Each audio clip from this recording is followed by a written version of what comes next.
Thank you and good morning, everyone.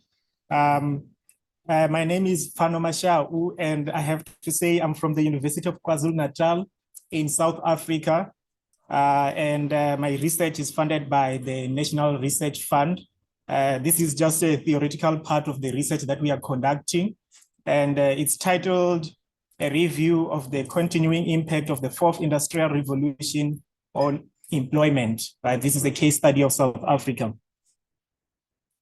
As a matter of introduction, one has to acknowledge that the fourth industrial revolution has rendered some jobs and skills obsolete, and this is evident throughout the world. We are seeing that other jobs are starting to require workers to adopt new skills in existing jobs. And also, this is happening so that they can keep up with the technological changes. Some jobs require totally new skills because of the new demand in the market. Industries are already investing in automation of tasks, and artificial intelligence is developing even faster. We see this also in higher education institutions. We had to adopt to artificial intelligence, and this is changing how we assess students and also how we do our everyday tasks. Right, so some jobs are becoming more easier, and industries are requiring fewer employees, thus resulting to unemployment.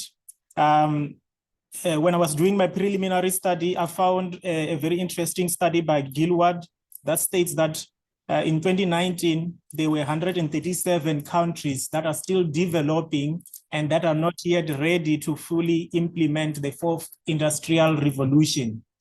This is very important to note because the country that we are studying, which is South Africa, is one of those countries that are still developing.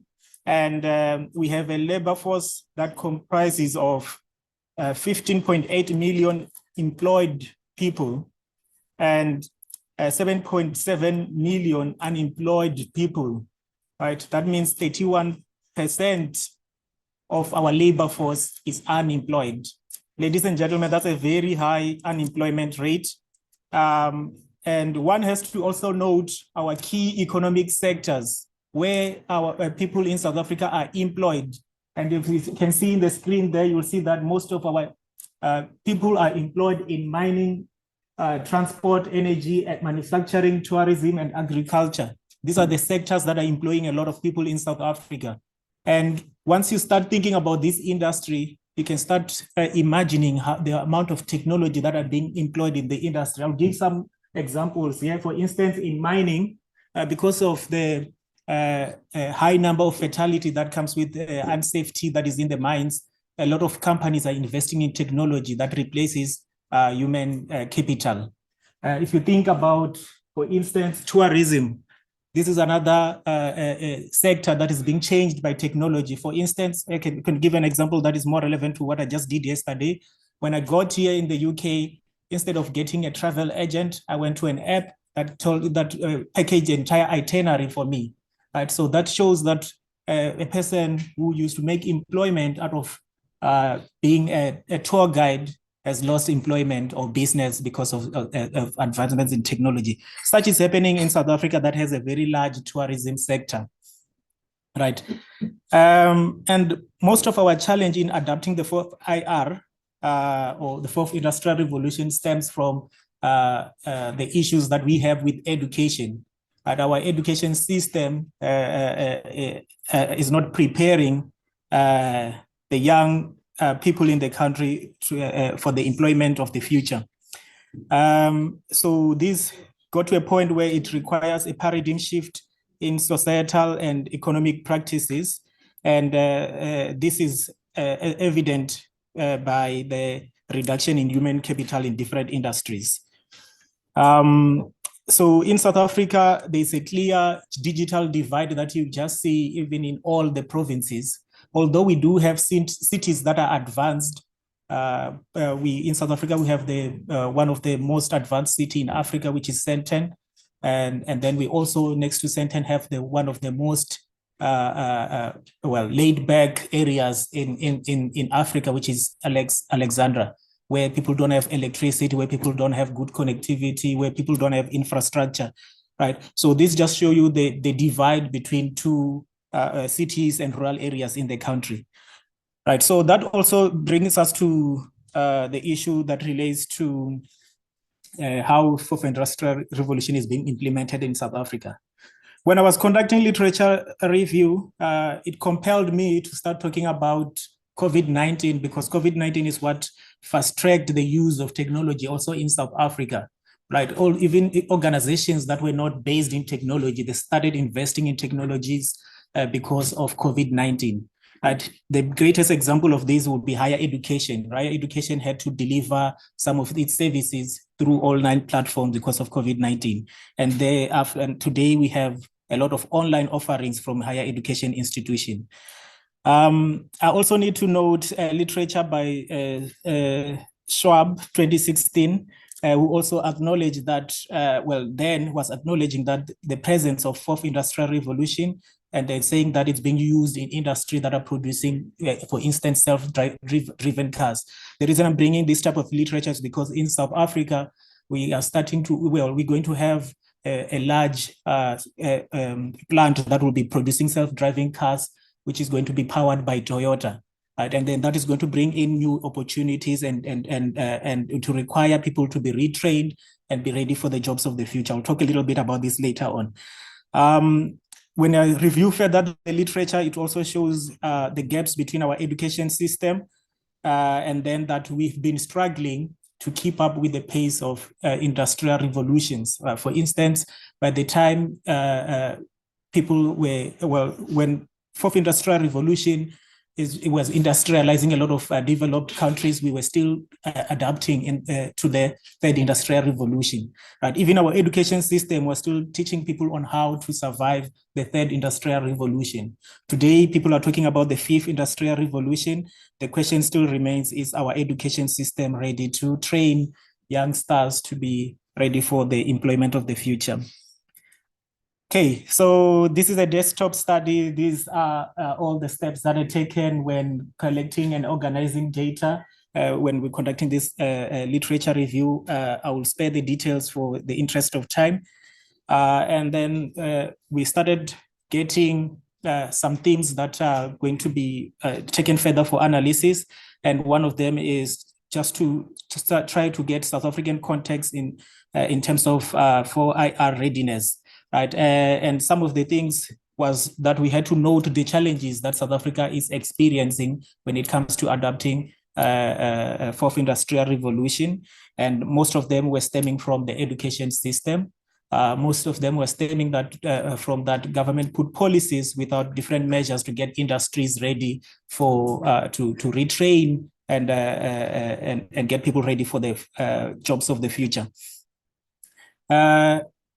It was worth noting that there is importance of government and private sector collaboration. It sounds like a very easy recommendation when you're thinking from a developed country perspective, but there's very low collaboration of government and with the private sector in countries like South Africa, which results in the country not being proactive in terms of identifying skills gaps. And then we are at an instance where when companies come to invest into South Africa, they end up sourcing skills outside South Africa. Right? For instance, I do know that of recent, there is a government department that had to go to Cuba to get high-skilled engineers, right, so that they can come and train South African engineers so that they can get trade skills required to take over the task, right? Well, then further from that, there is a need for skills development and education alignment with the fourth industrial revolution. Like I was saying earlier, that the trainings and education system was largely based on the developments that came with the third industrial revolution. Now there's that need of reassessing our curriculums so that they train people for in fact, for the fifth industrial revolution, which will be the next industrial revolution that will come. So it was worth noting that the South African president also put a commission that is tasked to develop a strategy for the fourth industrial revolution. So this presidential commission on the fourth industrial revolution, its main role is to prepare the country for the new technologies. I will speed up because of the time. Something else that is worth noting is what I was talking about earlier, that most of our key sectors have been laid back in terms of developing and adopting new technology because of the labor laws that are protecting employment in South Africa. Because most of these industries that are here, you can see, for instance, mining, when they adapt into new technology, it will result into a lot of people losing employment because technologies that they put in place replaces more jobs. Just skipping and getting into some of the key findings is that the fourth industrial revolution and automation requires skills that are more sophisticated, and then we don't have enough an education system that is training people for these sophisticated job vacancies or jobs. And then one other thing that is positive that we need to consider is that it's not only the negative impact of the fourth industrial revolution, there is also a positive impact in terms of that it brings in new employment or new jobs. For instance, I talked about the plants that are going to be making self-driving cars in South Africa. There's also energy generation that is becoming popular in South Africa, and all this brings in different new technology that also require or creates new employment. Right, so those are some of the things that was worth noting. And something that I could just highlight here before my time finishes in terms of conclusion is that most of our labor laws that we put in place have dual impact, in that as much as they are protecting people from losing employment, it also constrains firms or industries from investing on technologies that will keep us abreast with the development of technology. Yeah, so one of the recommendations is for the Presidential Commission to ensure that citizens are prepared and are shielded from the adverse consequences of the technological changes. I will stop here and take questions. Thank you.